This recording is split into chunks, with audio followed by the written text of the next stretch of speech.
It's been interesting talking about this story about Daniel under the heading Love Over Ego. And I've heard from a few different people that they don't like this campaign. And they might be joking, but there might be some truth there because our ego doesn't like to be exposed. It doesn't like to be seen for what it is. And so it gets disturbed. We're being asked to change. And we can see depicted in living color what our ego, or what the writings would call our proprium, is like. It's not nice, it's not pretty, it's very selfish. And illustrated by Nebuchadnezzar having tantrum after tantrum because he doesn't get what he wants. And when he doesn't get what he wants, he gets enraged, he gets furious, and he threatens people. One of his famous threats, or favorite threats, is, "I will cut you in pieces and I will burn your house to the ground." I don't know if we say those sorts of things, but sometimes we feel that way. This week there's a huge statue which he built, and he wants everyone to bow down and worship the statue. When the music plays, you bow down, and instead of cutting people into pieces and throwing them and burning their house to the ground, he says, well, I'm just going to throw you into a fiery furnace instead. And he does save the cutting and burning the house down for those who say later at the end of the story that they say anything bad against Jehovah. So the story goes well in that sense, that he starts to see that the Lord actually has power and is a true God.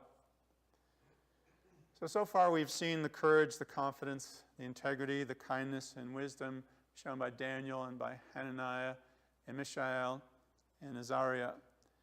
And we also see the arrogance and the anger and the narcissism of Nebuchadnezzar.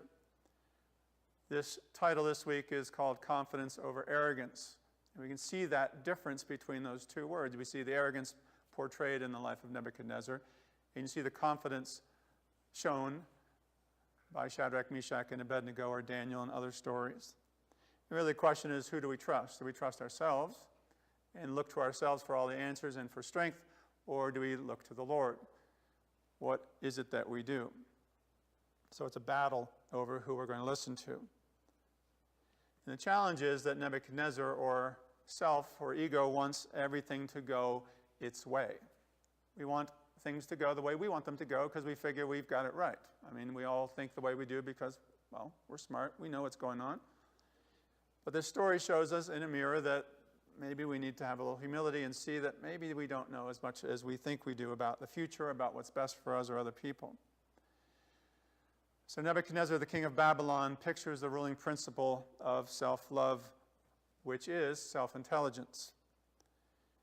He sets up this gold image, and gold in the Lord's word pictures something good. It pictures love to God. That's the good symbolism, and everything has an opposite symbolism as well. The bad symbol is love of self. So in this case, just a very large image of what self-love looks like. The idea that what we think must be so and must be true. And this idea, if we have it within us, it tries to get everything that we know, all the truths that we may learn, to bend to the glorification of self. Like everything I know is about serving me. So it starts off by Nebuchadnezzar renaming Shadrach, or renaming Mishael, Hananiah, and Azariah as Shadrach, Meshach, and Abednego. There's part of us that wants to turn what's true into something that's maybe not so hard, or maybe not so difficult, or maybe not so constricting on our behavior. We can just call it something else and say, well, it's not really, it doesn't really mean that kind of thing. But that's not enough. He actually wants it to bow down, wants us to take the truths that we know to bow down and serve us. Instead of using truths for self-correction, we want it to be about how can I use this to manipulate other people? How can I use what I know to get power for myself or accolades for myself? As you might guess, this story pictures a temptation that we experience too. Because when we do the right thing, when we try to do the right thing, it's like the heat gets turned up on challenging us. We want to be someone who's patient, and we find that the heat gets turned up on whether we're really going to be able to do that or not. Try to be forgiving, and someone does something that really turns up the heat on whether we're going to be able to handle that or not. And this is one of the first temptations that we experience, a temptation of our understanding. Hananiah, Mishael, and Azariah picture truths that we know from the Word. And again, the ego wants those truths to serve us. Now it's interesting, Nebuchadnezzar changed their names.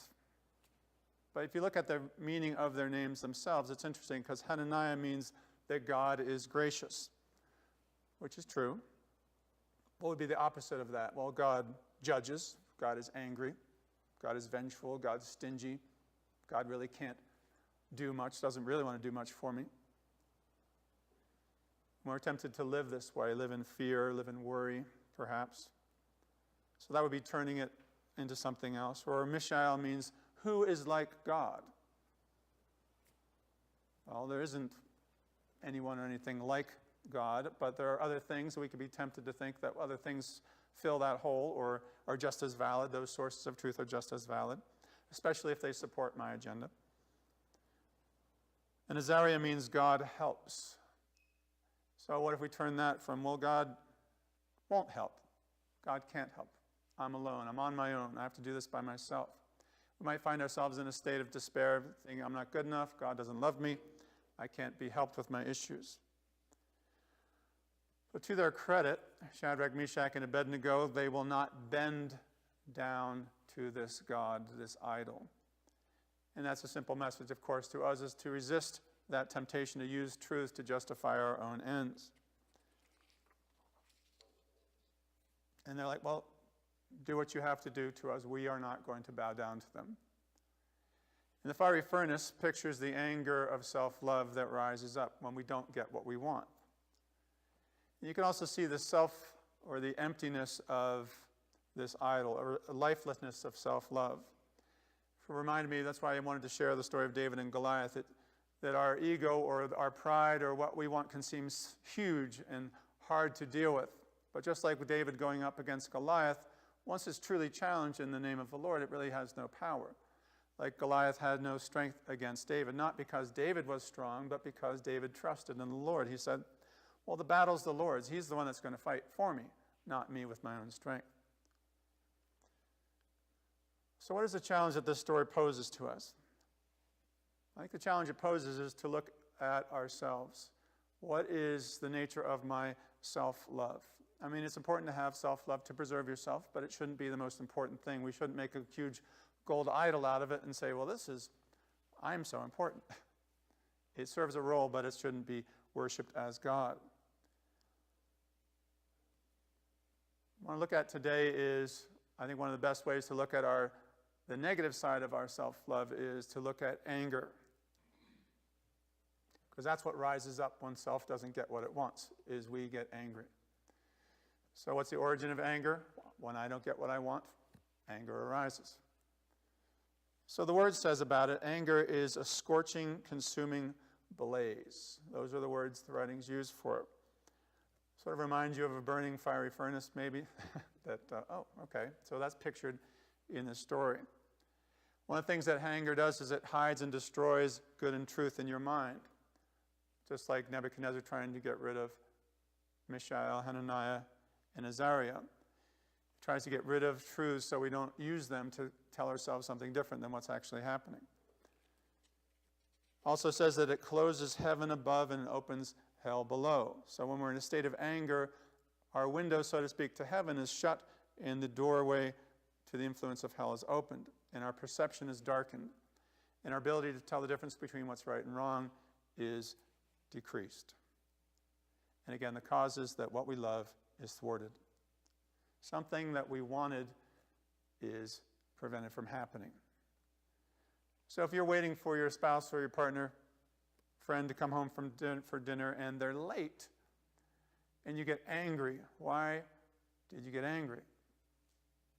Well, it could be, I wanted to have a nice time with them. I wanted to spend time together. So maybe that's what caused the anger to come up. Or a child dumps the cereal box onto the floor and cereal spills all over the floor. And you're about to go to school or trying to get somewhere and you get angry because you didn't want to clean up. You wanted to actually leave the house and go to school. And you don't want other people to think you're a failure, not a good parent because you're late. Oh, you're one of those parents who can't get your kid to school on time. Of course, they don't care at all about you. That's what we tell ourselves, but no one else is thinking about that. We're also told that there's a good anger and there's a bad anger. that from the outside they look exactly the same, which is complicated for us. And there are different names for them. Our good anger is called zeal, and bad anger is just called evil, hellish anger, or anger itself. And this is what the writings say about that. It says, a person who is filled with anger intends evil to another with whom he or she is angry, whereas someone who is filled with zeal intends good to another for whom he or she is zealous. So the difference is in the intention. If I'm angry, I intend to hurt you. I want bad to happen to you. If I'm zealous, I want what's good for you, and I'm trying to defend something. Other characteristics are, it says, zeal is from God, anger is from hell. So consider the source. Zeal comes from charity or kindness, and anger comes from hatred for other people.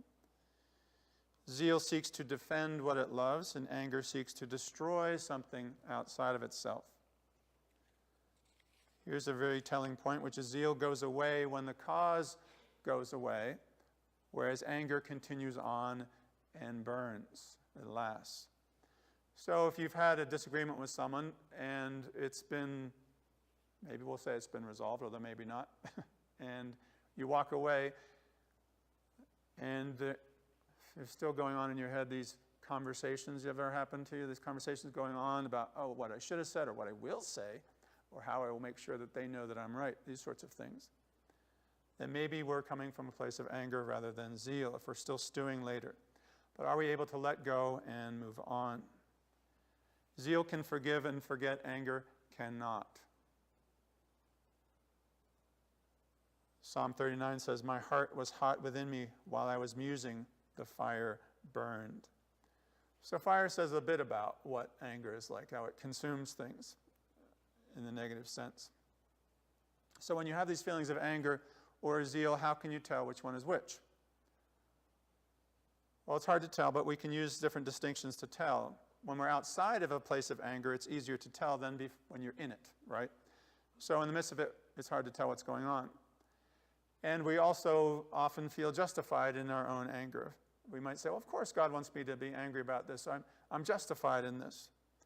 Emmett Fox writes that no sane person gets angry without what he deems to be a cause, however trifling or irrelevant the cause that he assigns may be. So we think, of course, I have the right to be angry. I'm justified in this. It's my right. But when we're truly objective, ask ourselves the question, is that really true? One thing to find out is what kind of impact is it having on our feelings or on our understanding. This will help us to see and discern what's true about it.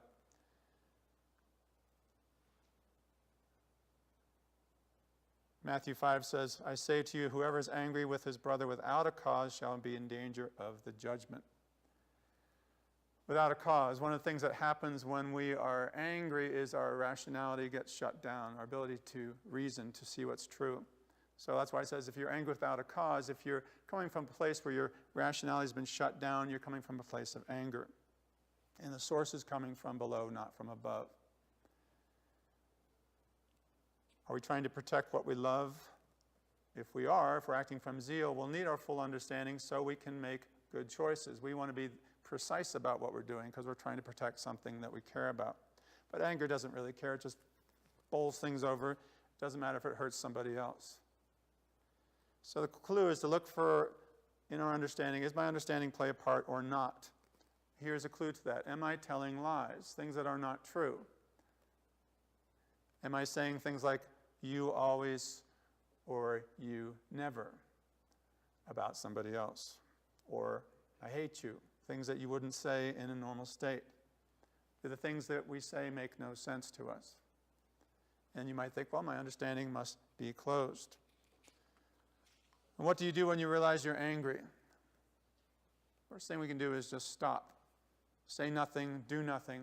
It's much better to say nothing and do nothing and not have to mop up after that than wish you hadn't done those things. Psalm 39 says, I will guard my ways lest I sin with my tongue.